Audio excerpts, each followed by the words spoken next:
Hey everyone, I've got you a new one. This one is called wild lettuce. Around here and show you.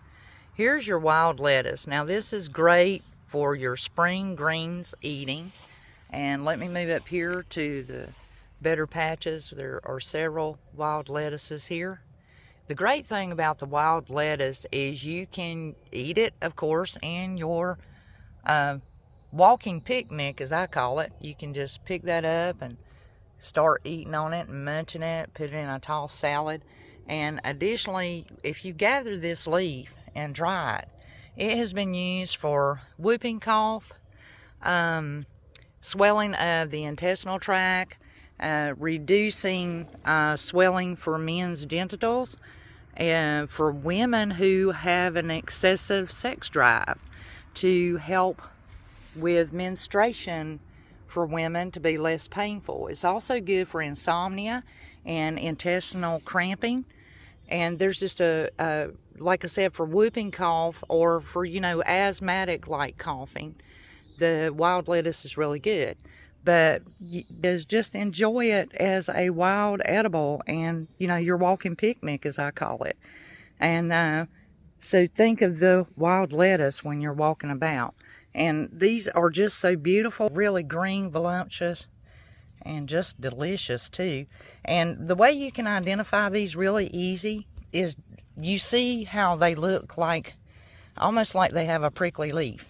Here's my kitty cat.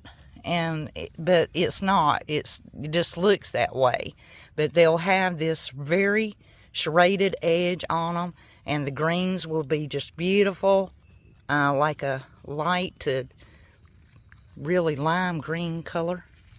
And you can identify it because they'll be close to the ground, and then the leaves will just come out like spreading of a hand. And it's hard to show you guys when she's wanting me to love on her. That's my constant companion. So check out your wild lettuce. Let me know how your foraging goes and tell me about the taste of it. And if you leave your raised beds unattended, at times you will get wild lettuce. It'll come up naturally.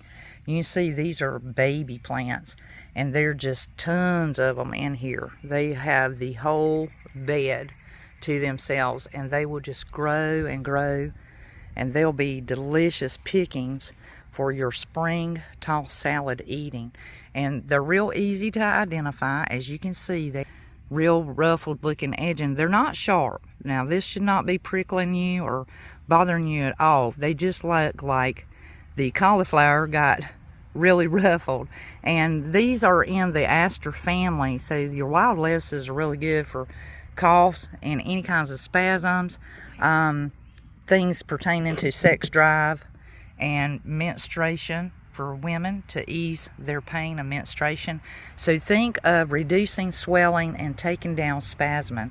That's usually what your wild lettuces do. And they are leafy greens, delicious eating, and these will seed out when they get really, really big. So let me show you a few that's kind of big. These are getting bigger.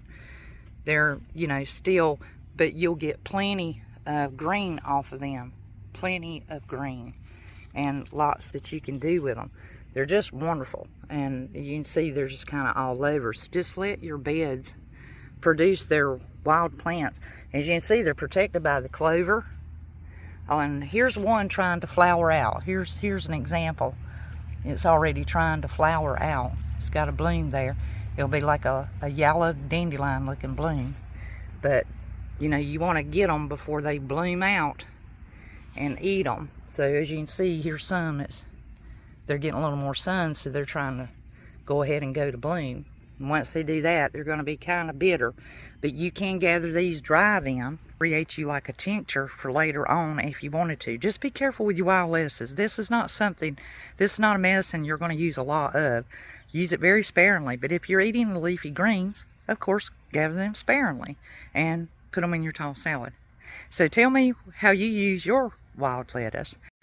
Now, when you have not been out and worked your above ground risen beds and so forth, you will come out and find all kinds of treasures. So let me share with you some of the treasures I have in mind. Here we have my chives, and they've already seeded out. The seeds have already, buds is already dried. And this is great because, see, you can see just me tickling them. You see the little black specks? Those are seeds. And just let them fall right back into the bed. You can just tickle the blooms when they're dry like that, and they'll yield all of these seeds. This one is a very prolific chive. Take and seed all the blooms, and then cut the chives back so that they'll give even more. And you'll have chives up in just, you know, 4 or 5 days. It doesn't take long. And then all of this, you see, is wood sorrel.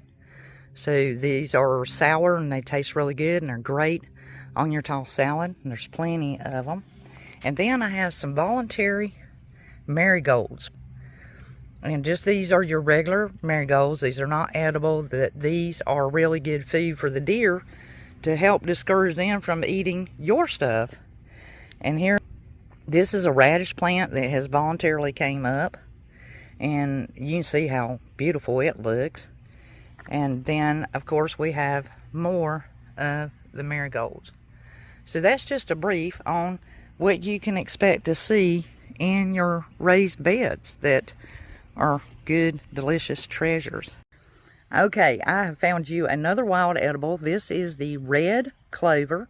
And believe it or not, this particular plant is in the legume, L-E-G-U-M-E, family. And it is powerful medicine. This is a great medicinal plant that is also a wild edible. The blooms are delicious. And you can use this, well, it's commonly used to fight cancer. You can make it into creams and tinctures and apply it for like eczema and psoriasis. It has so many medicinal benefits, especially for those who are menopausal and going through several problems dealing with the changes in our body. So let me show you the red clover. Now, red clover is, it looks like regular clover on steroids. But what's beautiful is these beautiful pinkish blooms, and they just house together. They may even have like a lavender purplish look, but the leaves are clovered and they're larger in size. You can see how tall and big she is. And like I said, you could use this as a wild edible and enjoy it. Definitely enjoy the blooms. Gather this and let it dry. You can add it to teas, and you can also use it as a tincture. If you are doing it such as to keep cancer cells from coming to life, brew it as a tea or use it as a tincture. Some people even take it in capsule form, so you could ground it down after you dry it and pack out the capsules. If you're looking for other things that are great for you, and this is one of them you can add to your gatherings. And like I said, this is just red clover. It's just so beautiful. The red clover is another medicinal that's a wild edible you can enjoy and add it to your arsenal and put it into your kitchen apothecary to make your natural first aid. This is Elizabeth at Dandelion North, your practical apothecary. Until the next one, let me know, have you gathered some red clover and what do you use it for?